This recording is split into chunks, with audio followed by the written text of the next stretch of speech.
Nosotros es un agrado que estén por acá y sobre todo que se hayan dado un espacio para la filosofía, ¿ya? Nosotros entendemos la filosofía como una disciplina natural e innata al ser humano, ¿ya? O sea, no es que uno tenga que prepararse necesariamente para ser filósofo, creemos que ya es filósofo porque desde que nos aparece la pregunta, nos aparece el filósofo, ¿no? Es más, decimos también de que los niños en general vienen filósofos. 5 o 6 años se hacen infinitas preguntas, ¿no?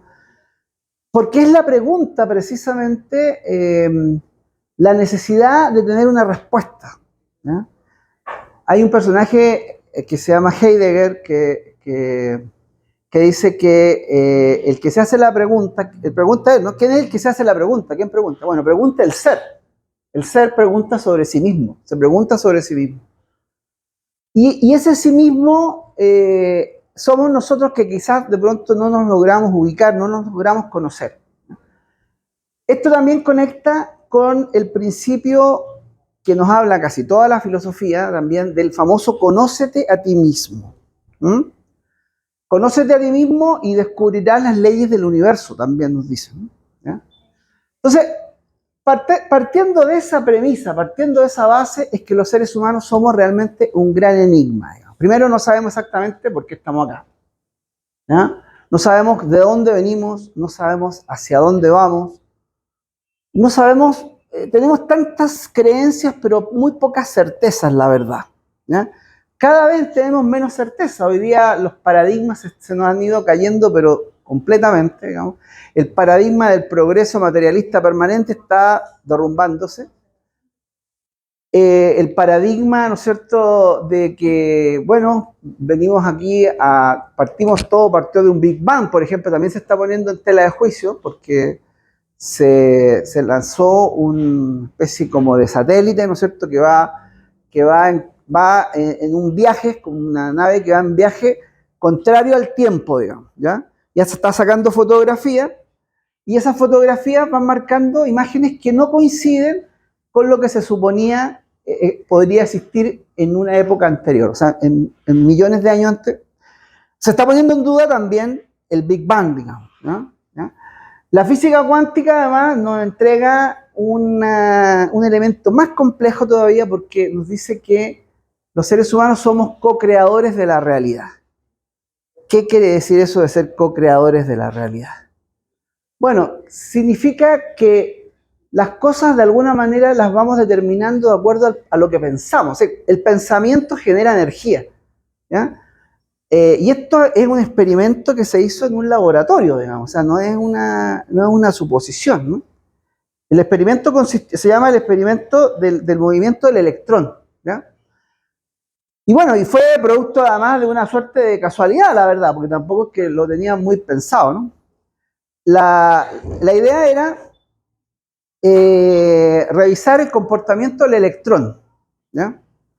Y bueno, lo filmaron, ¿no es cierto? Y se dieron cuenta al principio que el electrón, una vez que pasaba por un sistema, tenía como dos movimientos, se movía así, ¿ya? En dos líneas al mismo tiempo. El mismo electrón. Entonces, bueno, luego lo volvieron a hacer, pero para grabarlo pusieron unas cámaras de video. Está en internet, ¿no? Y esas cámaras de video cambiaron la conducta del electrón por el solo hecho que estaba la cámara de video, ¿ya? O sea, cuando sacaron la cámara, el electrón se comportaba de una manera y cuando ponían la cámara se comportaba de otra manera. Entonces ahí quedaron locos, los científicos no sabían nada. Y bueno, de ahí lo toma esto, la física cuántica, para decir que el ser humano, digamos, es co-creador. Siéntate por acá. Sí, adelante, sí, pasa. ¿Qué tal? El ser humano es co-creador de la realidad, significa que la energía que emitimos mentalmente genera una realidad. ¿Entiendes? También en los psicológicos han hecho experiencias al respecto. Por ejemplo, cuando uno cree que algo va a fallar, ¿no es cierto? ¿Se saben esa, no es cierto? ¿Ah? ¿Ah? No, sí, es como el ejemplo de que yo me voy a conseguir una guitarra, ¿cierto? Y voy caminando y voy pensando que mi amigo capaz que no me preste la guitarra y no me va a prestar la guitarra. Llego allá y ya sabéis que no quiero tu guitarra. Entonces, pero eso está comprobado que sí existe. Es decir, que lo que tú te vas diciendo a ti mismo se transforma en una realidad somática, se somatiza. O sea, que la psique es capaz de somatizar los pensamientos. Bueno, está comprobado con las enfermedades. Mucha gente que tenía, que en realidad, con el miedo del COVID, ¿se acuerdan que mucha gente se dice, según muchos médicos, que no murió de COVID, sino más bien de miedo, digamos. De miedo, digamos, de tener COVID, justamente, ¿no? Entonces, la verdad es que estamos en un mundo tremendamente complicado. Complejo, digamos. Cuesta encontrar certezas, ¿ya? Sin embargo, bueno, en la filosofía, y nosotros específicamente en este espacio, nos damos un tiempo para la reflexión, para, bueno, la investigación, tratando de hacerlo lo más amplio posible, es decir, que podamos encontrarnos en el pensamiento y no solamente reafirmar las diferencias. Porque hay una manera digamos, de ir a la filosofía o lo que podríamos llamar el debate, ¿no es cierto? ¿Ya? Que es como oponerme por oponerme, digamos. ¿Ah? No sé si ustedes han visto eso, ¿no? O a veces incluso peor, cuando hacen debate en la televisión, es patético, porque, o sea, nadie entiende nada, o sea, ¿de qué se trata? No. O sea, se trata como de ir contra lo que el otro dice porque lo dice el otro. Parece ser que nos reafirmamos en la... Bueno, nosotros tratamos de evitar al máximo eso, ¿ya? Dialéctica se llama eso. No, justamente es lo contrario a la dialéctica, porque la dialéctica precisamente busca exactamente encontrar la verdad. Diálogo, logos es verdad, ¿cierto? Dos en búsqueda de la verdad. La dialéctica te lleva a la mayéutica, que es el desparir almas, ¿ya? Es decir, encontrar la verdad, que la encuentra el que está en el proceso del diálogo, de viene la dialéctica. Lo que hacemos nosotros está lejos de la dialéctica, porque la verdad es que muchas veces no nos interesa encontrar la verdad, sino que nos interesa debatir. ¿Me entiendes, no? O sea, porque en el debatir yo me reafirmo, ¿ah? Buscando tus puntos débiles para de alguna manera hacerte quedar mal, o, ¿me entiendes? O sea, simplemente, lamentablemente hoy se da así, ¿ya? Que es yo diría que es un escalón bastante bajo del pensamiento y de la capacidad de comunicarnos, ¿ya? Eso es como manipulación de dialéctica. No, la dialéctica nace con Platón en realidad, ¿ya? Y nace justamente en los diálogos platónicos, ¿ya? Ahí ahí viene la dialéctica, ¿no? Es decir, una manera de dialogar para ir encontrando la verdad, ¿ya? Pero como digo, hoy día estamos como bastante lejos de estas prácticas. Nos cuesta mucho escuchar, nos cuesta mucho incluso procurar ver qué es lo que me está diciendo el otro, ¿me entiendes? Si es que tiene algo, ¿no? Lo descarto simplemente porque o piensa diferente políticamente, o, ¿me explico?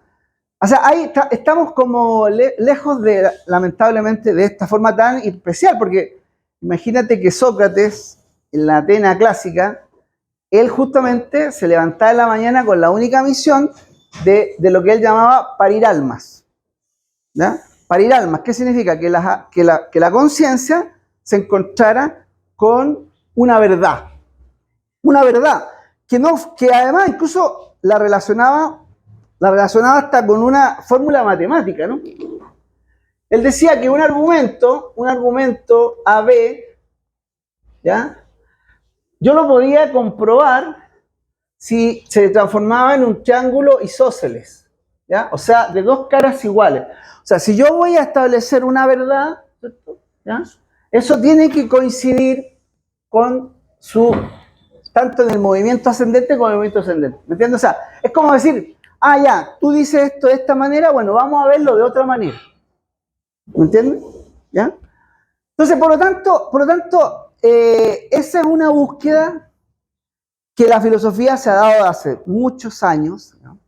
Pero que con el tiempo se ha ido relativizando y aparece lo que podríamos llamar nosotros una búsqueda muy fuerte del racionalismo, de la idea, digamos, de que yo tengo la verdad y la verdad es de este color, ¿me entienden? Una visión bastante sectaria, cada vez más sectaria todo esto, ¿eh? Porque hoy día estamos en un problema serio, digamos, en donde nos cuesta muchísimo conversar, ¿ya? Y ponernos de acuerdo y escucharnos. Bueno, pero como los filósofos nos tenemos desafíos, yo más encima, a mí se me ocurrió ponerle a esta clase, taller, digamos, vale la pena ser bueno, imagínate, más polémico que eso no podría ser, ¿no?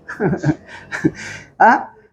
Claro, porque aquí estamos llenos de opiniones, digamos, llenos de opiniones y cada una quizás válida, ¿ya? Sin embargo, digamos, ¿ya? Dado bueno, que los filósofos también tenemos que ser valientes para meternos en los temas, ¿no es cierto?, aunque no sean fáciles, ¿no? Yo quisiera ir compartiendo con ustedes algunas reflexiones respecto de esta idea de la bondad, ¿ya? De la bondad en esencia. Porque efectivamente existe lo que podríamos llamar una relatividad temporal de lo que en algún momento pasa a ser bueno, luego deja de ser bueno, ¿sí o no? Lo que se conecta con lo que se llama la ética temporal, ¿ya? ¿Ya? O sea, hay una ética temporal y hay una ética atemporal, que es justamente la que nos interesa ahorita, digamos, desarrollarla en esta clase, taller. Y también nos interesa que pueda nutrirnos a nosotros frente a un elemento fundamental, ¿no? Que es que sí necesitamos vivir en la verdad. Eso que estoy diciendo es una afirmación.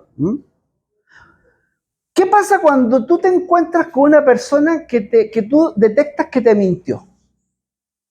¿Qué reacción tenemos nosotros cuando vemos que una persona cercana a nosotros nos mintió?